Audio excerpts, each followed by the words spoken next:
Friends, welcome to my channel. जैसा कि आप सबको पता है कि हम कर रहे हैं टीजीटी साइंस की प्रिपरेशन और हमारी क्लास 9 कंप्लीट हो चुकी है। क्लास 10th के भी 2 चैप्टर हो चुके हैं। आज है 3rd चैप्टर और जिस भी बच्चे को नोट्स चाहिए वो इस नंबर पर व्हाट्सएप मैसेज कर सकता है।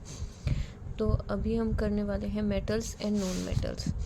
मेटल्स एंड नॉन मेटल्स होते क्या हैं, इनकी प्रॉपर्टीज़ क्या हैं, ठीक है।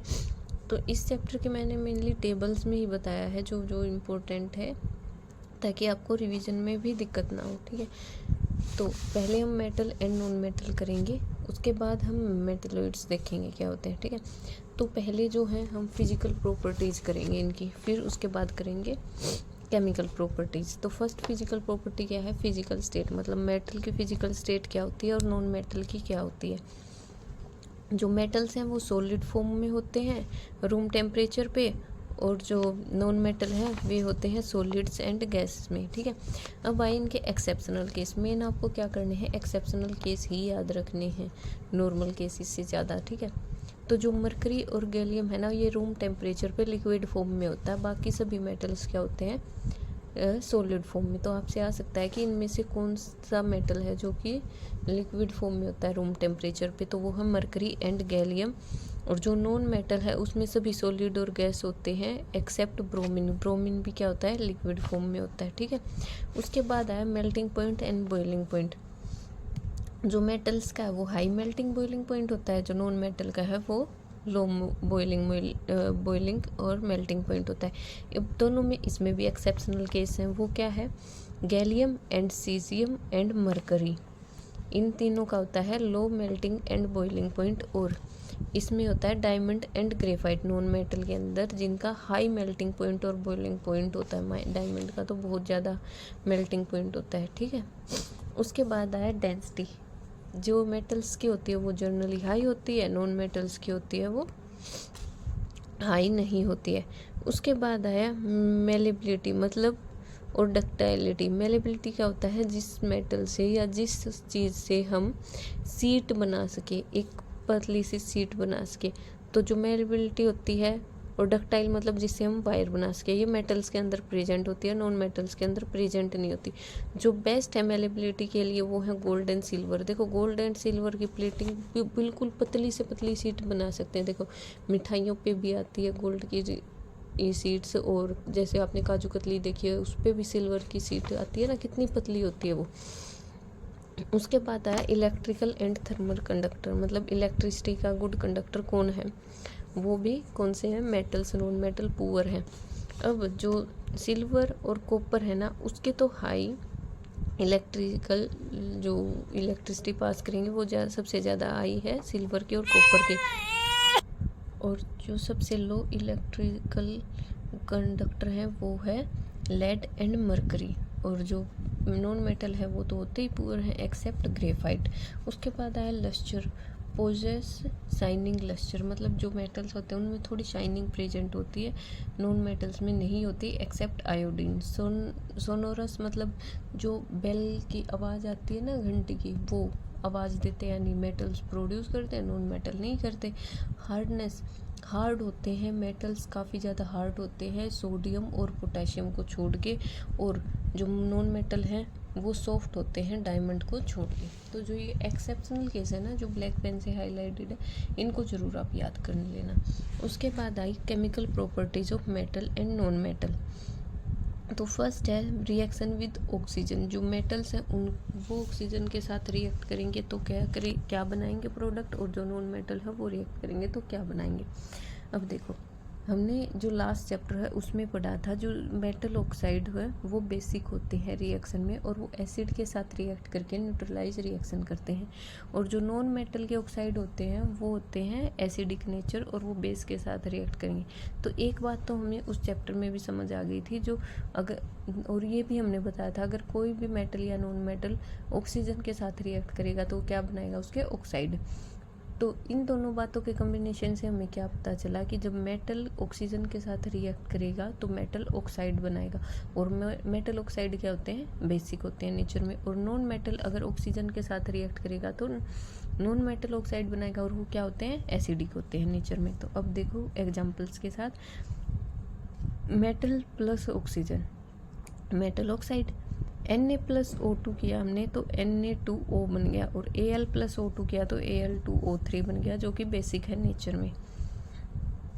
ठीक है, उसके बाद आया Zn and Al both acidic plus basic. Most of the oxide of metal insoluble in water, some are soluble like Na2O plus H2NOH। तो इसमें क्या बता रखा है कि जो मोस्टली ऑक्साइड है मेटल के, मतलब जो बेसिक ऑक्साइड होते हैं ना, वो वाटर में सोल्यूबल नहीं होते, और जो नॉन मेटल होते हैं, नॉन मेटल के ऑक्साइड होते हैं, जो एसिडिक ऑक्साइड होते हैं, वो वाटर में सोल्यूबल होते हैं। तो कुछ हैं जो सोल्यूबल होते हैं मेटल्स के अंदर, वो है Na2O जो कि NaOH बना देता है। ठीक है, उसके बाद आया मेटल्स की रिएक्शन वाटर के साथ एंड नॉन मेटल की रिएक्शन वाटर के साथ। तो जो मेटल रिएक्ट करेंगे H2O के साथ तो क्या बनाएंगे, metal oxide and metal hydroxide, और H2 गैस रिलीज हो जाएगी। देखो, ऑक्सीजन के साथ करते हैं तो क्या बनता है, मेटल ऑक्साइड, एंड हाइड्रोजन के साथ और ऑक्सीजन दोनों है ना वाटर में, तो क्या बन जाएगा, मेटल हाइड्रोक्साइड, और H2 गैस रिलीज हो जाएगी। कब रिलीज होगी H2 गैस, जब सिर्फ अकेला मेटल ऑक्साइड बनेगा। अगर मेटल हाइड्रोक्साइड बनेगा तो गैस रिलीज नहीं होगी। एग्जाम्पल दे रखा है Na+H2O, NaOH+H2 प्लस हीट, और जो नॉन मेटल है वो वाटर के साथ रिएक्ट ही नहीं करते, और इसमें हीट रिलीज होगी। तो कौन सी प्रोसेस है ये, एक्सोथर्मिक। उसके बाद आया डाइल्यूट एसिड के साथ। ठीक है, अब बेसिक है नेचर में मेटल के ऑक्साइड, तो मेटल अगर एसिडिक के साथ रिएक्ट करेगा तो क्या बनाएगा, metal salt plus H2O, H2 gas, तो HCl+Mg, MgCl2+H2। But HNO3 plus metal करेंगे ना, HNO3 भी तो एक एसिड है, एसिड के साथ मेटल करेंगे तो H2 गैस रिलीज नहीं होगी।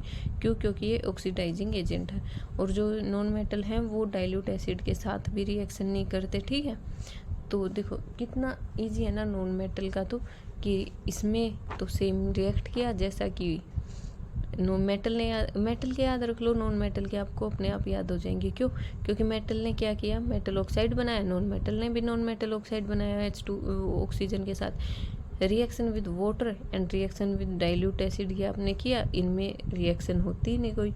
रिएक्शन विद डाइल्यूट एसिड तो हो गया था। उसके बाद आया reaction with salt solution and reaction with H2, ये भी आप मेटल के याद कर लो। इसमें ऐसे ही जैसे मेटल में होता है वैसे ही होते हैं। तो क्या होता है मेटल में, more reactive displace less reactive. Salt solution के साथ क्या होगा, जो ज़्यादा रिएक्टिव मेटल होगा वो जो लेस रिएक्टिव मेटल को डिस्प्लेस कर देगा, सेम एज नॉन मेटल।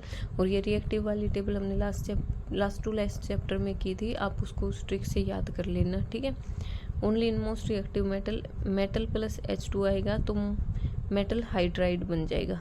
जो ज़्यादा रिएक्टिव मेटल है ना, सिर्फ उन्हीं में रिएक्शन होगी हाइड्रोजन के साथ, जिसमें मेटल हाइड्राइड बन जाएगा। उसके बाद आया आयोनिक कंपाउंड्स क्या होते हैं, solid and hard due to strong force of attraction.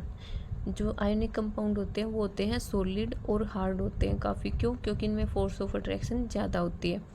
High melting boiling point होगा, क्यों, हार्ड होंगे, स्ट्रॉन्ग फोर्स ऑफ अट्रैक्शन होगी तो उसे टूटने में काफ़ी टाइम लगेगा। तो high melting boiling point, large amount of heat required, normal सी बात है, हाई मेल्टिंग बॉइलिंग पॉइंट है तो लार्ज अमाउंट ऑफ हीट चाहिए होगी। H2O में सोल्यूबल होते हैं लेकिन केरोसिन एंड पेट्रोल में नहीं। ये एक्सेप्शनल केस है, इसको याद रखना कि जो आयनिक कंपाउंड है वो केरोसिन और पेट्रोल में सोल्यूबल नहीं होते। Do not conduct electricity, electricity भी कंडक्ट नहीं करते। मिनरल्स क्या है, occur naturally in earth crust. जो मिनरल्स होते हैं वो क्या होते हैं, जो अर्थ में जो हमें नेचुरली मिल जाए उन्हें बोलते हैं मिनरल्स। जो ओर्स होते हैं वो होते हैं have high percentage of particular metal and extracted economically, मतलब जो मैन मेड होते हैं उनको ओर्स बोलते हैं। एग्जाम्पल हैं इसके बॉक्साइट और जो कि एल्यूमिनियम से बना है, और हेमेटाइट जो कि आयरन से बना है। जो और होते हैं वो कैसे बनते हैं, ये 3 तरीके से हैं, metal of high reactivity, metal of medium reactivity and metal of low reactivity. जो हाई रिएक्टिविटी के होते हैं उनमें क्या होता है, इलेक्ट्रोलाइसिस होती है मोल्टन ओरे की और प्योर मेटल बनता है। ठीक है, मेटल ऑफ मीडियम रिएक्टिविटी क्या होते हैं कि 2 सब डिवीजन होते हैं इनके भी, कार्बोनेट हो रहे और सल्फाइड हो रहे। फिर इनमें क्या होता है, कार्बन से कैल्सिनेशन और उस सल्फाइड से रोस्टिंग। ये जो कैल्सिनेशन होगी इसमें एब्सेंस होगी ऑक्सीजन, और जो रोस्टिंग होगी उसमें प्रेजेंट होगी। इसके बाद इसमें आए oxidised of metal, reduction of metal और प्योरीफिकेशन ऑफ मेटल। तो ये प्योर मेटल निकल गया, उस ऐसे ही लो रिएक्टिविटी वालों में होगी। उसके बाद आया refining of metal to obtain pure metal electrolysis electrolytically. तो रिफाइनिंग ऑफ मेटल क्या होती है, जब हम प्योर मेटल को निकाल ले, ऑब्टेन कर ले, किसके द्वारा, इलेक्ट्रोलाइटिक के द्वारा। कोरोजन जो हमने पिछले चैप्टर में भी पढ़ा था जिसमें रस्टिंग होती है, इसमें क्या दे रखी है, सिल्वर जो है ब्लैक हो जाता है किसकी प्रेजेंस में, एयर की प्रेजेंस में। एयर में भी मेनली किसकी, ऑक्सीजन की प्रेजेंस में। किसके साथ रिएक्टिंग, सिल्वर सल्फाइड के साथ। Copper react with CO2, green coat आता है, ठीक है। जब कॉपर मोइस्ट कार्बन डाइऑक्साइड के साथ रिएक्ट करेगा तो उसका क्या होगा, ग्रीन कलर आ जाएगा, बेसिक कॉपर कार्बोनेट। और रस्टिंग ऑफ आयरन भी इसी में आती है। उसके बाद आया हम इन्हें कैसे प्रिवेंट कर सकते हैं, प्रिजर्व कर सकते हैं कि जो कोरोजन ना हो। तो वो जो रस्टिंग ऑफ आयरन है उसे पेंटिंग से, ऑयलिंग से, ग्रीसिंग से, गैल्वेनाइजेशन, पेंटिंग या फिर इन सब चीज़ों से। अब आया गैल्वेनाइजेशन प्रोसेस क्या होती है, layer of zinc on steel and iron. Zinc की जब हम लेयर करते हैं तो आयरन को किससे बचाती है, रस्टिंग से। अभी ये लास्ट ईयर भी ये क्वेश्चन आया था, PYQ करोगे तो कि गैल्वेनाइजेशन होता क्या है, ठीक है। Pure iron soft and stretched when not but hot but become hard with small amount of carbon. Pure iron कैसा होता है, सॉफ्ट होता है और स्ट्रेच होता है, लेकिन थोड़ा सा भी अमाउंट अगर उसमें कार्बन का मिला दिया जाए तो वो हार्ड बन जाता है, ठीक है। कितना परसेंट, 0.05% से ही। और स्टेनलेस स्टील कैसे बनता है, आयरन निकल क्रोमियम को मिलाकर बनता है। स्टेनलेस स्टील कैसे बनता है, आयरन निकल एंड क्रोमियम को मिला के। एमलगम बनता है आयरन और मरकरी से। ब्रास बनता है कॉपर और जिंक से। ब्रोंज बनता है कॉपर एंड टिन से। लेड और टिन बनाते हैं सोल्डर। ये जो इतना पोर्शन है ना, ये बहुत इंपॉर्टेंट पोर्शन है, तो इसको ध्यान से करना, याद करना। यहाँ से एक क्वेश्चन पक्का देखने को मिलेगा आपको, ठीक है बच्चों। तो सब्सक्राइब करना, चैनल को फॉलो करना, शेयर करना। आपको डेली ऐसे ही क्वेश्चन मिलते रहेंगे, और भी जो भी अपडेट आती रहेगी वो सब मिलेगी। फॉर्म फिलिंग की अपडेट हो या फिर टाइम कैसे सेव करना है एग्ज़ाम में, क्योंकि टाइम से रिलेटेड भी बहुत बच्चों की प्रॉब्लम आती है, ठीक है बच्चों। Thank you.